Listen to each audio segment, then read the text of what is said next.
Assalamualaikum warahmatullahi wabarakatuh. Kali ini Ibu akan menjelaskan tentang penyelesaian soal yang berkaitan dengan persamaan termokimia. Kita lihat ini soal yang pertama. Buatlah persamaan termokimia dari pembentukan 1 mol NH4Cl dalam fase padat yang melepaskan kalor sebesar 315,38 kJ per mol. Nah, di sini kita disuruh membuat persamaan termokimia untuk pembentukan 1 mol. Pembentukan. Nah, kalau pembentukan berarti senyawanya ini berada di sebelah kanan tanda panah. Jadi NH4Cl fasenya padat. Seperti ini. Nah, baru di sini kemudian untuk yang di sebelah kirinya NH4Cl ini terdiri dari N, kemudian H dan Cl. Nah, N dalam keadaan unsur bebas ini berupa molekul diatomik, jadi N-nya N2, H-nya juga H2, Cl juga Cl2. Nah, kita usahakan yang kiri harus sama dengan yang kanan. Nah, di sini yang kanan N-nya hanya 1, sementara di sini N-nya 2. Maka untuk menyamakan yang 2 ini supaya 1, maka ini harus 1 per, sini ada N2 kan, berarti sini 1 per 2. Nah, seperti itu. Nah, ini hanya ada 4. Nah, jadi yang 2 ini supaya jadi 4, maka boleh dibuat 4 per 2, boleh dibuat 4 per 2. 4 per 2 itu kan sama juga dengan 2 nanti ya, 4 per 2. Jadi 4 per 2. Kemudian Cl di sini 1, sementara di sini 2. Jadi yang 2 ini harus jadi 1. Bagaimana caranya Cl2 ini supaya jadi 1? Maka 1 per 2. Nah, ini bisa disederhanakan lagi. Setengah N2 tambah 4 bagi 2, 2H2 ditambah setengah Cl2 menghasilkan NH4Cl berfase padat. Nah, di sini dilihat dari soalnya melepaskan kalor. Melepaskan kalor berarti delta H-nya minus berapa di sini? 315,38. Jadi 315,38 kJ per mol. Nah, seperti itu. Nah, kemudian kita lengkapi fase-fase zat yang ada di sini. Nah, ini fasenya fase gas, ini juga fasenya fase gas, ini juga fasenya fase gas. Nah, jadi persamaan termokimia kita untuk soal yang A ini sudah selesai. Next, kita lanjut yang B. Buatlah persamaan termokimia untuk pembentukan 1 mol CaO yang melepaskan kalor sebesar 635,5 kJ. Pembentukan, masih pembentukan, berarti senyawa ini berada di sebelah kanan tanda panah seperti ini. CaO berfase padat. Jadi solid S fase padat. Nah, lalu kemudian CaO. Nah, CaO ini terdiri dari unsur Ca dan O. Nah, seperti ini. Nah, Ca dalam keadaan bebas tidak ini ya, tetap Ca gitu ya, tidak ada Ca2, Ca3 atau enggak seperti itu. Jadi Ca dalam unsur bebas itu tetap Ca. O dalam keadaan bebas O2. Nah, jadi yang kiri ini harus sama dengan yang kanan. Yang kanan Ca-nya 1, sini sudah 1, jadi sudah setara. Kemudian O di sini 1, sementara di sini 2. Maka yang 2 ini harus jadi 1. Caranya 1 per 2. Nah, seperti itu. Nah, ini fasenya kalsium, fasenya fase padat. Kemudian O2 fasenya fase gas. Nah, sekarang kita lihat delta H-nya, harga delta H-nya.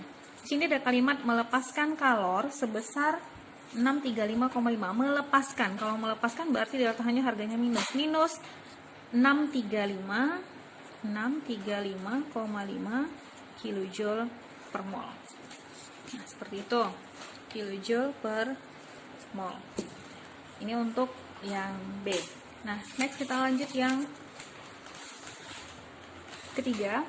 Kita disuruh membuat persamaan termokimia untuk penguraian 1 mol HF. Penguraian 1 mol HF. Kalau penguraian berarti HF-nya ini senyawanya berada di sebelah kiri. Nah, seperti ini, HF. Kalau pembentukan senyawanya di sebelah kanan, tapi kalau penguraian senyawanya di sebelah kiri. HF terurai menjadi H dan F. Nah, seperti itu. Ya. Nah, HF ini fasenya fase gas ya. Nah, kemudian H dalam unsur bebas ini H2. Kalau H itu H2, F itu dalam unsur bebas dia F2. maka H2 ini fasenya fase gas, ini juga fasenya fase gas. Nah, kemudian delta H-nya menyerap. Kalau menyerap berarti plus, harga delta H-nya plus 268,61 kJ per mol. Nah, yang ini kan belum setara nih. Ini hanya, jadi yang kiri harus sama. Yang kanan harus sama dengan yang kiri, yang kanan harus sama dengan yang kiri. Yang kiri ini hanya satu. Kalau yang kanan, sementara yang kanan yang dua. Jadi yang dua ini harus jadi satu, ngikut ke sini dia harus ngikut ke senyawanya. Jadi 1/2. Ini juga F-nya 2, sementara sini 1. Ini 1/2. Nah, kalau di pembentukan tadi, yang kiri harus sama dengan yang kanan. Tapi kalau penguraian, yang kanan ini harus sama dengan yang kiri. Jadi disamakan dengan yang kiri. Kalau pembentukan, yang kiri harus disamakan dengan yang kanan. Selanjutnya kita masuk ke soal yang keempat. Buatlah persamaan termokimia untuk pembakaran 1 mol C2H6 yang melepaskan kalor sebesar 1559,5 kJ per mol. Nah, kita lihat di sini, ini adalah pembakaran 1 mol C2H6. Nah, jadi C2H6 kalau pembakaran berarti dia ditambah O2, ini menghasilkan setiap senyawa hidrokarbon yang dibakar ini akan menghasilkan CO2 dan H2O. Nah, seperti itu. Nah, lalu harus kita samakan, yang kanan ini harus sama dengan yang kiri jumlahnya ya. Jadi C-nya harus ada 2, hanya juga harus ada 6. Nah, jadi ini C-nya masih 1, maka supaya 2 sama dengan yang kiri, maka ini harus dikali 2, diberi koefisien 2. Nah, seperti itu. Nah, H di sini 6, sementara di sini 2. Maka yang 2 ini harus jadi 6 dengan cara menambahkan koefisien 3, karena 2 kali 3 sama dengan 6. Nah, sekarang kita hitung O-nya. O di sini 2 kali 2, 4. 1 kali 3, 3. Berarti 4 tambah 3, 7. Sementara di sini hanya ada 2. Maka yang 2 ini harus sama dengan yang di sini. 7/2, karena tadi 7, 2 kali 2, 4, 1 kali 3, 3, jadi O-nya 7. Tapi di sini hanya ada 2, maka ini harus diberi koefisien 7/2. Kalau C-nya harus sama dengan yang ini, kalau oksigen yang ada di sini harus sama dengan oksigen yang ada di sini. Ulangi, kalau C di sini harus sama dengan yang di sini. H yang ada di sini harus sama dengan yang ada di sini. Tapi kalau oksigen yang ini, oksigen yang di sini harus sama dengan yang ada di sini. Seperti itu. Nah, ini kita buat fasenya fase gas, ini juga fase gas, ini fase gas, ini fasenya fase liquid. Nah, seperti itu. Nah, maka delta H-nya sama dengan melepaskan kalor berarti minus 1559,5 kJ per mol. Nah, seperti ini persamaan termokimianya. Nah, sekarang kita lanjut ke contoh berikutnya. Untuk contoh berikutnya nih, di sini ada sebuah persamaan termokimia. 4C tambah 6H2 tambah O2 menghasilkan 2C2H5OH. Nah, 2 di sini ini menandakan ada sebanyak 2 mol. Nah, seperti itu. Nah, 2 mol, maka 2 mol C2H5OH delta H-nya adalah min 55,78 kJ. Pertanyaannya adalah delta H untuk pembentukan 1 mol. Yang diketahui di soal untuk 2 mol, yang ditanya untuk pembentukan 1 mol. Maka delta H-nya sama dengan yang mau ditanya 1 mol, berarti 1 per. Yang di soal adanya 2 mol, berarti 1/2 dikali min 55,78 kJ sama dengan min 55,78 dibagi 2, ini hasilnya min 27,89 kJ seperti ini. Nah, jadi harus ikut ke sini. Yang ditanya berapa untuk 1 mol, maka 1/2. 1/2 karena 2 yang dikasih tahu di soal. Itu ya. Nah, kemudian untuk yang B, delta H untuk pembentukan 3 mol. Untuk pembentukan 3 mol, maka delta H-nya sama dengan yang mau ditanya 3, berarti 3 per. Yang diketahui di soal ada 2, berarti 3/2 dikali min 55,78 sama dengan 3 kali min 5578, ini hasilnya min 167,34 per 2. Ini sama dengan hasilnya adalah min 83,67 kilojoule. Nah, seperti ini. Nah, lalu kita lihat untuk yang ketiga. Yang ketiga ini ditanya untuk penguraian 2 mol. Sementara tadi di soal ini kan untuk pembentukan 2 mol.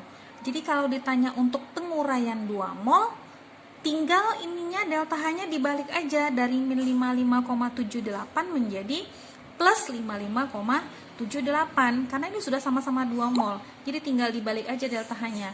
Kalau mau buat reaksinya berarti kalau di pembentukan C2H5OH-nya di sebelah kanan, maka kalau di penguraian dari di sebelah kiri dia C2H5OH menghasilkan sama 4C 4CS ditambah 6H2G ditambah O2G, maka delta H-nya sama dengan yang tadinya minus, karena ini penguraian reaksinya dibalik maka jadi plus 55,78 kilojoule. Seperti itu. Nah, lalu kalau misalnya pertanyaannya untuk pembentukan 80 gram. Nah, yang 80 gram ini harus kita konversikan dulu ke mol. Kita cari dulu molnya. Mol sama dengan gram per mr. Molnya 80 per 46. 80 dibagi 46 itu hasilnya 1,73 mol. Nah, maka untuk 1,73 mol delta H-nya adalah delta H sama dengan 1,73 pernya per 2, tetap per 2 dikali min 55,78. Ini hasilnya sama dengan 1,73 dikali 55,78 hasilnya min 96,4994 per 2. Ini hasilnya sama dengan min 48,2497 kilojoule. Atau kalau kita sederhanakan ini min 48,25 kilojoule. Seperti itu.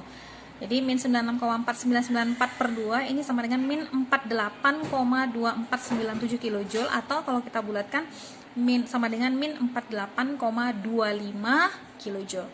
Nah, jadi ini jawaban untuk penjelasan dari soal yang kemarin.